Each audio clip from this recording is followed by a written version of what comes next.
আজকে কবিতা নয়, আজকে অন্যরকম একটি কাজ নিয়ে এলাম। এই ধরনের কাজ আমি আগের বছরের শুরুর দিকে পোস্ট করেছিলাম, আর সেই কাজটি তোমরা খুব পছন্দ করেছিলে। অনেকে বলেছিলে যে এই ধরনের কিছু আপলোড করতে। তো কিছু বলছি না, কোনো ভূমিকা করছি না, শুধু বলছি 4টি কণ্ঠে একটি নাটক তোমাদের সামনে উপস্থাপন করছি। 4টি চরিত্র: ঠাকুমা, বৌমা, ছোট্ট নাতি এবং তার থেকেও ছোট্ট নাতনি। শুরু করা যাক তাহলে। বৌমা, বৌমা, আমার ভুল হয়ে গেছে। আমার আসলে খুব খিদে পেয়ে গিয়েছিল মা, আমি আর পারছিলাম না। তোমাদের পার্টি শেষ হতে হতে কখন হবে অত রাত হয়ে গিয়েছিল বলে আমি ওই রান্নাঘরে গিয়ে খাবারটা খেয়ে নিয়েছি মা। আপনি চুপ করুন, কোনো কথা বলবেন না। আপনাকে বারবার বলেছি যে আপনি স্টিলের থালায় খাবেন। কোন সাহসে আপনি লাউপালা সেটে নিজের খাবারটা বেড়ে নিলেন বলুন? মা, আমি ওই অন্ধকারের মধ্যে ভালো বুঝতে পারিনি। আমি জানি তুমি বলেছো যে ওই স্টিলের থালাতে খেতে, কিন্তু আমি ওই প্লেটটা দেখে বুঝতে পারিনি যে ওটা অত দামি প্লেট।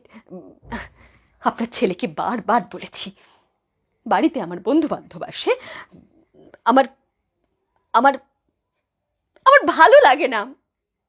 আপনি না জানেন কোনো ভদ্রতা, না কোনো টেবিল ম্যানার্স, কিচ্ছু জানেন না আপনি। আগেকার দিনের মানুষ, আর আগেকার দিনের মানুষদের নিয়ে এই যুগে চলা যায় না।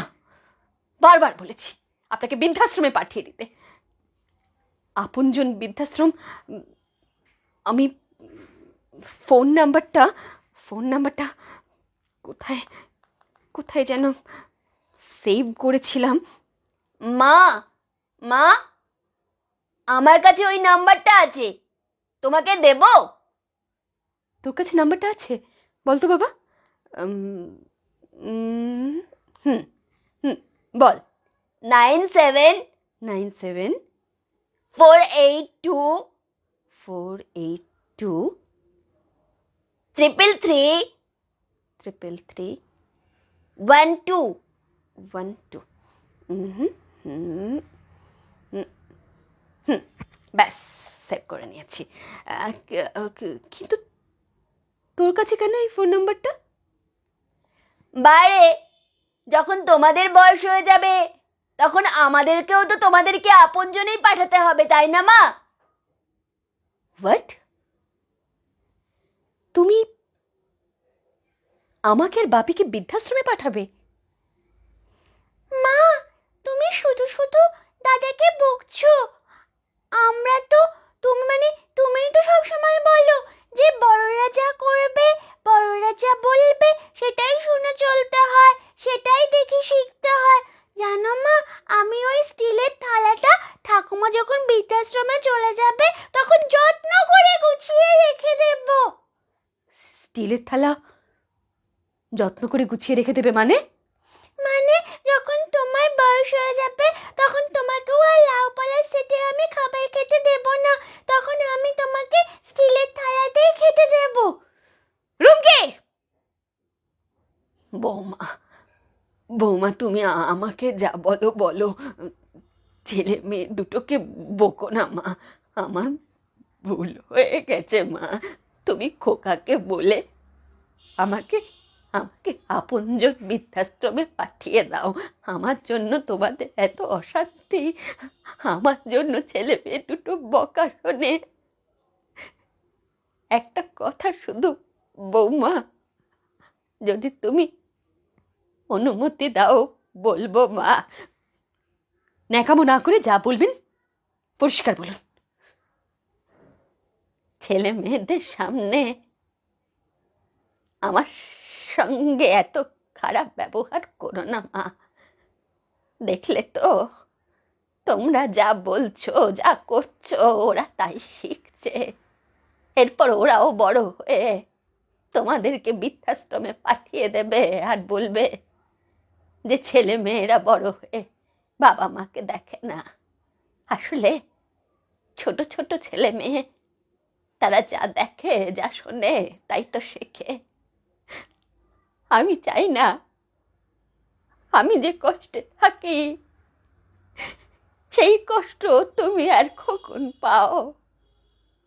আমি তো মা, আমার যা হয় হোক, তোমার আর খোকনের যেন শেষ বয়সে কোনো কষ্ট না হয় মা।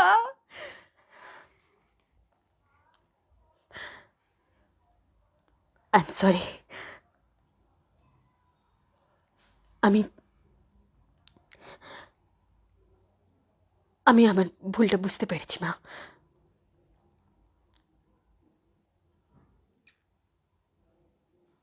আপনি কোথাও যাবেন না। আর আমি আজকে যা খারাপ ব্যবহার করেছি তার জন্য আমাকে ক্ষমা করে দেবেন।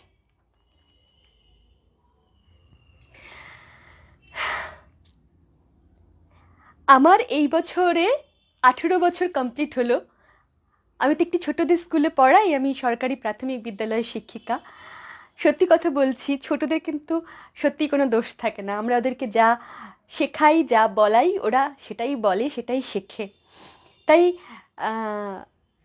আমি একজন খুব সাধারণ পারফর্মার। আমি সমাজের কাছে আমার সামান্য ক্ষমতা দিয়ে বলবার চেষ্টা করলাম যে আমরা যে আচরণ ছোটদের সামনে রাখবো, ওরা কিন্তু সেটা দেখেই বড় হবে। তাই আসুন, কোনো বাবা মা যেন শেষ বয়সে বৃদ্ধাশ্রমে না থাকে। তারা যেন সত্যি সত্যিই আমাদের আপনজন হয়ে আমাদের মধ্যেই থাকে। সকলে খুব ভালো থাকবেন। নমস্কার।